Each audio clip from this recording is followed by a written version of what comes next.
Emmanuel is 23. He's got autistic spectrum disorder and Down syndrome.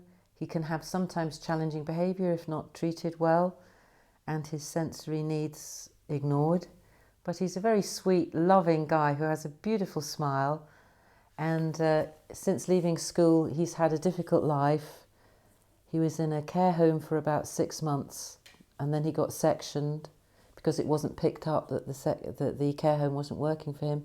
Then he got sectioned, spent 19 months in a hospital, and came out to care that was okay, but over the last 3 years I've seen it go downhill for him and his development. So now I'm on a mission to get him back home to live with me, or to be in a tip-top, fully trained autistic staff with understanding.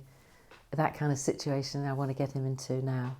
I'm talking to his psychiatrist, and she's observing my son over several months as the head of a multi-learning disciplinary team. She said definitely when he leaves hospital he needs to go to a low stimulation care home with only a few residents. And I'm writing this in the service specifications about your son's discharge. Here they are.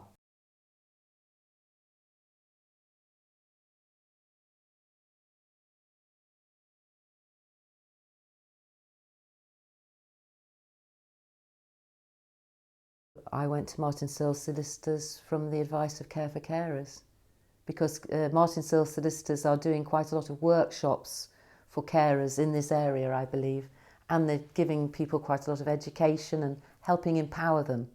They have knowledge of the particularity of that type of law.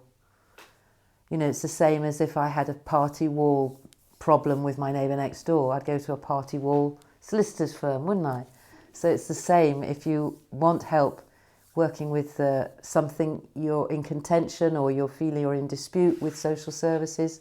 You can only go to a community care lawyer because they've got the experience of taking on that type of case, or even telling if you have a valid line for counsel, etc. It is with a community care lawyer who understands something about autism and sensory overload that I'm working with, because there's that sensitivity to, we need to do something vital to get this person out of that type of lifestyle.